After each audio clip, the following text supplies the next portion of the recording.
প্রিয় ভাইরা, ক্ষমতা দাম্ভিকতা বেশি দিন করতে নেই।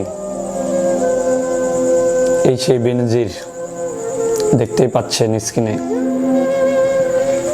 তিনি পালিয়ে যাচ্ছেন।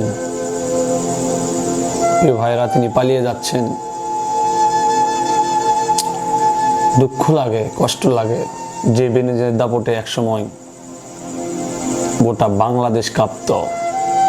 গুম খুম আহাজানি ক্রস ফায়ার কত কি হতো। সেই বেনজিরকে দেশে পেলিয়ে যেতে হলো। তাই আপনার আমার সবাইকে ভাবা উচিত, আমাদের ক্ষমতা হয়তো চিরস্থায়ী না, একদিন ক্ষমতা ছাড়তে হবে, আরেকজন ক্ষমতা আসবে।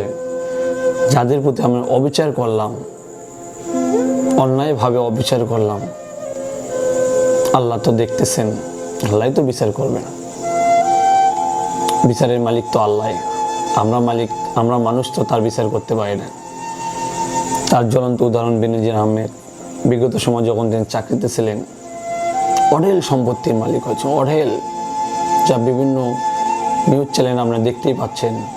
শত শত কোটি টাকার মালিক, কয়েকশো বিঘা জমি, তার স্ত্রী কন্যা, বিভিন্ন ব্যাংক অ্যাকাউন্টে টাকার অভাব নেই।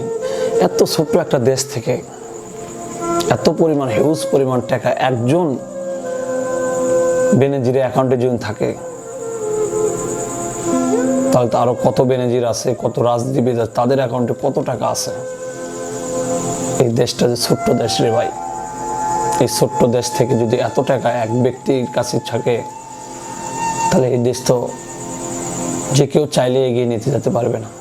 কারণ আমাদের রক্তে মানুষ, ব্যক্তি মানুষ হিসেবে আমরা, দেশের প্রতি যদি ভালোবাসা থাকে, তাহলে দেশকে এগিয়ে নিয়ে যাওয়া সম্ভব।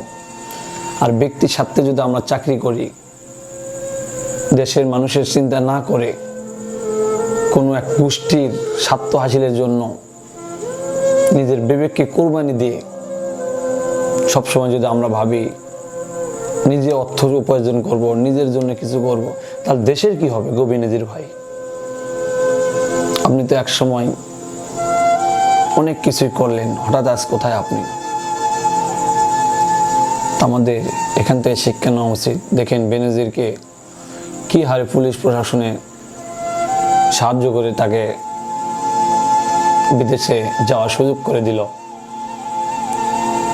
এই যে পুলিশ প্রশাসনগুলো বিদেশে যাওয়ার সুযোগ করে দিল, এরা কি ইচ্ছা করলে সুযোগ দেওয়া পারত? উপরের নির্দেশ ছাড়া। শস্যের মধ্যেই ভূত, যত উপরে উঠবেন তত সবাই দুর্নীতিতে আঁকড়াও হয়ে আছে। তাহলে দেশটা কিভাবে এগিয়ে নিয়ে যাওয়া সম্ভব? তাই আসুন, সবাই আমরা দেশকে ভালোবাসি, এমন কিছু করব না, বা এমন কিছু না করেন যেন দেশ ছেড়ে পালিয়ে যেতে না হয়। দেশের সম্পদ দেশে রাখুন, দেশে এগিয়ে যাবে, বাংলার মানুষ হাসবে, বাংলার মানুষ সোনার বাংলাদেশে রূপান্তরিত হবে। এটাই তো আমরা চাই নাকি? তো যাই হোক বন্ধুরা, ভালো থাকবেন, সবাইকে শুভেচ্ছা।